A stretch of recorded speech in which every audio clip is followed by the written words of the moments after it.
Bon, la Première ministre va arriver d'ici 30 à 40 minutes pour nous faire un 49.3, donc comme d'habitude, une discussion inutile. Alors je vais en profiter, monsieur le ministre de la Santé, Aurélien Rousseau, pour vous dire que je ne peux pas vous cacher mon plaisir de vous voir. Déjà parce qu'au début de l'étude de ce projet de loi de financement de la sécurité sociale, on ne vous a pas vu et pour beaucoup d'entre nous, vous étiez un illustre inconnu.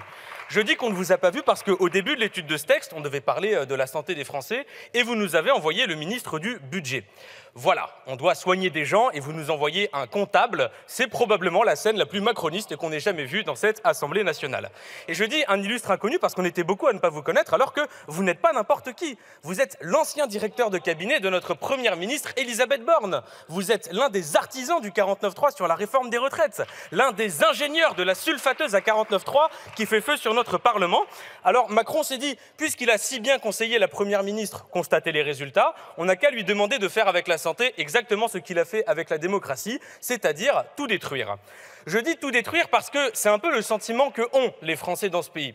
Vous savez, quand j'avais 8 ans, donc c'était il n'y a pas si longtemps que ça, il y a 15 ans, mes parents me disaient, tu sais, l'hôpital public français, c'est une des fiertés de notre pays. Et beaucoup de gens dans le monde nous l'envient. Aujourd'hui, je ne connais pas un parent qui serait capable de prononcer cette phrase yeux dans les yeux avec son gosse. Et il ne faut pas chercher midi à 14 h. Si l'hôpital public en est là où il en est aujourd'hui, c'est à cause de gens comme vous qui passent leur temps à faire des économies sur le dos de la santé des Français. Et on aurait pu se dire qu'après cette crise sanitaire, après que les soignants aient littéralement sauvé notre pays, on aurait pu se dire que vous alliez arrêter de faire des économies sur la santé, mais non, parce que Macron est arrivé et il a dit « c'est la fin du quoi qu'il en coûte ». Alors ça dépend. Quand il s'agit de faire des économies, oui, clairement, c'est la fin du quoi qu'il en coûte. Mais qu'en est-il quand il s'agit d'en payer les conséquences? Qu'en est-il quand on constate que la mortalité infantile augmente? Vous continuez les économies quoi qu'il en coûte. Qu'en est-il quand on apprend que 100 à 150 personnes sont mortes seules sur des brancards dans les couloirs des urgences parce qu'aucun soignant n'a pu s'occuper d'eux? Vous continuez les économies quoi qu'il en coûte. Qu'en est-il quand on apprend que des milliers de soignants démissionnent à cause de leurs conditions de travail, qui leur donnent davantage le sentiment d'être des maltraitants que des soignants? Vous continuez les économies, quoi qu'il en coûte. La Fédération hospitalière de France vous dit « on a besoin de 3 milliards pour boucler le budget de 2023 ». Vous répondez très bien, on vous donne 1,5 milliard. Mais vous vous attendez à quoi? Que les hôpitaux deviennent soudainement rentables, qui continuent de creuser pour faire des économies. Et au fond, le plus triste, c'est que les technocrates que vous êtes attendent un peu des deux. On aurait aussi aimé ne pas avoir des technocrates pour s'occuper de la pénurie de médicaments que traverse notre pays. Anticancéreux, antibiotiques, médicaments pour les maladies cardiovasculaires. Notre pays traverse une crise des médicaments. Alors, je vous imagine dans une réunion, monsieur le ministre, avec votre premier conseiller qui vous dit « on pourrait relocaliser la production de médicaments pour devenir autosuffisant et en plus, notre pays en a la capacité ». Ensuite, un deuxième conseiller vient vous voir et vous dit « on pourrait créer un pôle public du médicament pour sortir les médicaments de la logique marchande ».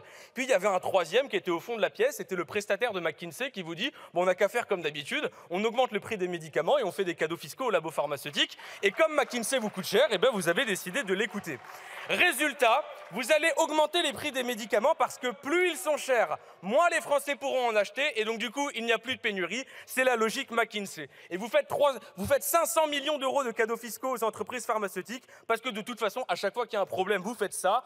Il y a un problème de chômage dans notre pays, vous baissez les aides pour les chômeurs et vous faites des dizaines de milliards d'exonérations de cotisations sociales pour les très grandes entreprises. Il y a un problème de logement dans notre pays, vous baissez les APL, vous créez des niches fiscales pour les propriétaires. Il y a une pénurie de médicaments dans notre pays, vous augmentez les prix des médicaments, vous faites des cadeaux aux labos pharmaceutiques. Et c'est là qu'on comprend pourquoi est-ce qu'Emmanuel Macron n'avait pas de programme à la présidentielle. Parce qu'à chaque fois qu'il a un problème, il n'a qu'une seule solution. On augmente les prix pour les Français et on fait des cadeaux aux ultra-riches.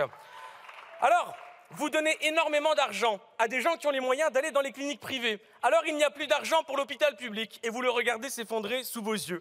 C'est pour ça que tout le monde est contre votre budget. Caisse d'assurance maladie, syndicats nationaux interprofessionnels, associations d'usagers, monde mutualiste, fédération hospitalière, profession libérale, Assemblée nationale, peuple français, tout le monde est contre votre budget et c'est pourquoi la Première ministre arrive dans 30 à 40 minutes pour faire un 49.3. Certains aiment dire de vous que c'est plus ou moins l'hôpital qui se fout de la charité.